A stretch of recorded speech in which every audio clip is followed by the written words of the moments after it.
Friends, mixing બાઉલની અંદર અડધી વાટકી દહીં લેવાનું છે. દહીં મોડું લેવું, એને સારી રીતે ફેટી લઈશું. હવે તમને એમ થતું હશે કે આમાં દહીં ક્યાંથી આવ્યું, આ તો મીઠાઈની રેસીપી છે. તો એ જ આ મીઠાઈની ખાસિયત છે. બિલકુલ ડિફરન્ટ અને ઇન્ટરેસ્ટિંગ રેસીપી છે. તો દહીં છે એ સારી રીતે ફેટાવવું જોઈએ. જેમ જેમ ફેટશો એમ આ મીઠાઈ છે એ ટેસ્ટી બનશે. તો એકદમ સરસ રીતે ફેટી લેવાનું છે. અને દહીં ખાસ ખાટું ના હોવું જોઈએ. દહીં અહીંયા ફેટાઈ ગયું છે. હવે જે વાટકી ભરીને અડધી વાટકી દહીં લીધું એ જ વાટકી ભરીને એક વાટકી સોજી એડ કરીશું.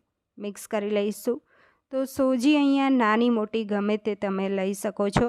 તો મેં મોટી સાઈઝની સોજી લીધી છે, જે નોર્મલ માર્કેટમાં મળે છે એ જ. મિક્સ કરી લીધી. હવે એ જ વાટકી ભરીને, જે વાટકી ભરીને સોજી લીધી એ જ વાટકીના માપથી અડધી વાટકી પાણી એડ કરવાનું છે.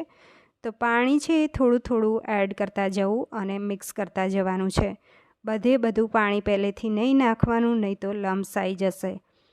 તો હવે ફરી તમને માપ કહી દઉં. અડધી વાટકી પાણી છે, અડધી વાટકી દહીં છે અને એક વાટકી સોજી.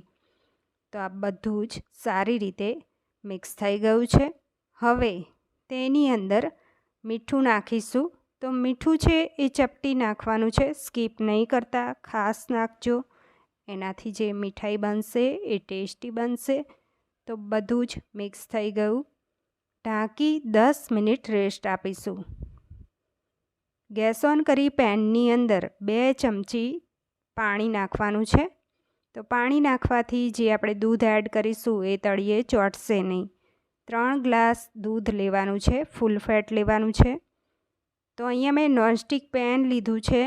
તમે જાડા તળિયાવાળું કોઈ પણ વાસણ લઈ શકો છો. દૂધ નવસેકું ગરમ થાય એટલે 1 ચમચો ભરીને અલગ બાઉલમાં કાઢીશું. હવે તેની અંદર 3 tablespoon milk powder, 1 teaspoon custard powder add કરીશું. કસ્ટર્ડ પાવડર તમારી પાસે ના હોય તો ચાલે. હું આ મીઠાઈ છે એ ઇન્સ્ટન્ટ બનાવી રહી છું અને કલર ફ્લેવર સારા આવે એટલે મેં કસ્ટર્ડ પાવડર ઉમેર્યો છે.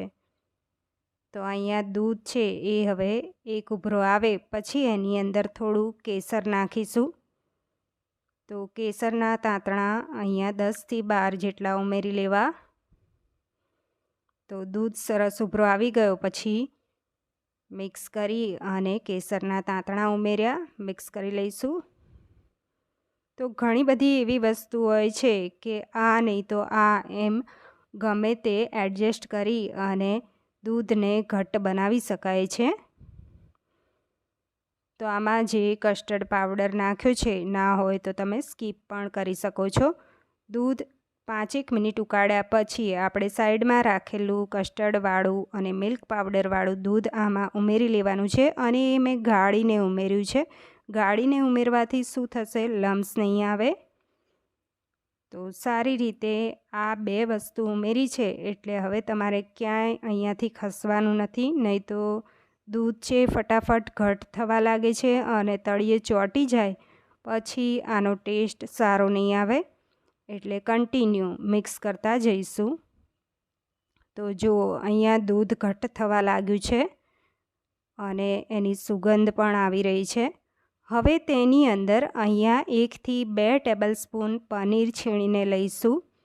પનીર પણ તમે સ્કીપ કરી શકો છો. તમારી પાસે હોય તો અંદર એડ કરજો, ના હોય તો સ્કીપ કરી શકાય છે. મારી પાસે છે એટલે મેં એડ કર્યું છે. પનીર એડ કરવાથી એકદમ ગુલ્ફી હોય એવો ટેસ્ટ આવશે. હવે પનીર એડ કર્યા પછી 1-2 મિનિટ પછી અહીંયા 3 ટેબલસ્પૂન ખાંડ ઉમેરી છે. તો ખાંડનું પાણી બનતું હોય છે એટલે 1-2 મિનિટ પછી એની અંદર ઇલાયચી પાવડર એડ કરી લેવાનો છે, 1/4 ટીસ્પૂન જેટલો. તો મિક્સ કરી લઈશું અને 1-2 મિનિટ થઈ જાય એટલે જો દૂધ પણ ઘણું ઘટ્ટ થઈ ગયું છે અને પડ્યું વધારે ઘટ્ટ થતું હોય છે. હવે ગેસની ફ્લેમ બંધ કરી લેવાની અને અહીંયા વાટકીઓ લીધી છે. તો વાટકીઓ તમારી પાસે જે હોય એ તમે લઈ શકો છો. જે દાળ શાકની વાટકીઓ હોય છે એને ઘીથી ગ્રીસ કરી લઈશું આ રીતે. તો અહીંયા ઘીથી વાટકીઓ ગ્રીસ થઈ ગઈ. સ્ટીમરમાં પાણી ગરમ કરવા મૂકી દીધું છે. એની ઉપર કાણાવાળી પ્લેટ રાખી દઈશું. તો અહીંયા પાણી સરસ ગરમ થાય પછી આપણે જે અહીંયા આ સોજીનું મિશ્રણ તૈયાર કર્યું છે એ ફરી મિક્સ કરી લેવાનું છે. હવે તેની અંદર 1 ટેબલસ્પૂન દળેલી ખાંડ ઉમેરીશું અને મિક્સ કરી લેવાનું છે. તો આ મિક્સ થઈ ગયું છે. તો એકદમ સરસ મિક્સ થઈ જાય અને જો આ રીતનું રહેશે એની કન્સિસ્ટન્સી. અને તેની અંદર અહીંયા 1 ટીસ્પૂન ઘી ઉમેર્યું છે. ઘી ગરમ કરીને ઉમેર્યું છે અને મિક્સ કરી લઈશું. મિક્સ થઈ ગયું છે. હવે અહીંયા 1 ટીસ્પૂન જેટલો ઈનો એડ કર્યો છે. જો ઈનો તમારી પાસે ના હોય તો તમે કુકિંગ સોડા પણ એડ કરી શકો છો. તો કુકિંગ સોડા એડ કરતા હોય તો તમારે 2 ચપટી જેટલા જ એડ કરવા, વધારે નહીં. એની ઉપર એક્ટિવેટ કરવા માટે 1 થી 2 ટેબલસ્પૂન પાણી ઉમેરવું અને મિક્સ કરી લેવાનું છે. તો આ મિક્સ થઈ ગયું. હવે જે વાટકીઓ ઘીથી ગ્રીસ કરી છે એમાં થોડું થોડું ભરી લેવાનું છે. તો આ બેટર છે એ થોડું થોડું ભરી લઈશું. તો વધારે નહીં ભરી લેવાનું, નહીં તો મીઠાઈ છે એ ઘણી મોટી થશે. આ રીતે નાનો નાનો ચમચો અંદર ભરીને લેવાનો છે અને સ્ટીમરમાં ગોઠવી દઈશું. ગેસની ફ્લેમ હાઈ રાખવાની છે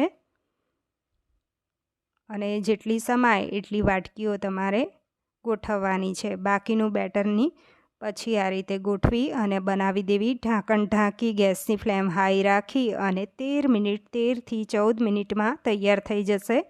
તો અહીંયા 13 મિનિટમાં સરસ કૂક થઈ ગઈ છે. તો ચેક કરી લેવાની. જો નાઈફ સાફ આવે છે તો હવે એને કાઢી લઈએ. તો આ ઠંડી થાય પછી આપણે એને કાઢવાની. તો સ્પૂનથી અથવા તો આ રીતે ધીમે ધીમે તમારે ઠંડી થાય પછી જ કાઢવાની, નહીં તો એનો શેપ છે એ બગડી જશે. તો આસાનીથી આ નીકળી જાય છે જો. અને એકદમ સ્પોન્જી થઈ છે. કેવી જાળીદાર બની છે. હવે આ બાજુ જે આપણે રબડી તૈયાર કરી છે તો એમાં આપણે પનીર ઉમેર્યું. તમે ડેસિકેટેડ કોકોનટ પણ ઉમેરી શકો છો.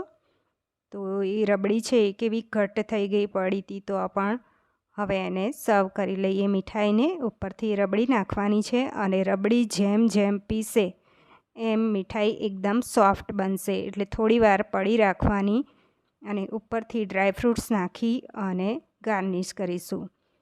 તો આ મીઠાઈ છે એ હું તોડીને પણ બતાવું છું તમને. તો જો એકદમ સ્પોન્જી, તો ખૂબ જ ડિલિશિયસ એવી મીઠાઈ આપણી તૈયાર થઈ ગઈ છે. ફ્રેન્ડ્સ, આ રેસીપી ગમી હોય તો વિડીયોને લાઈક કરી દેજો અને મારી ચેનલને સબસ્ક્રાઈબ કરી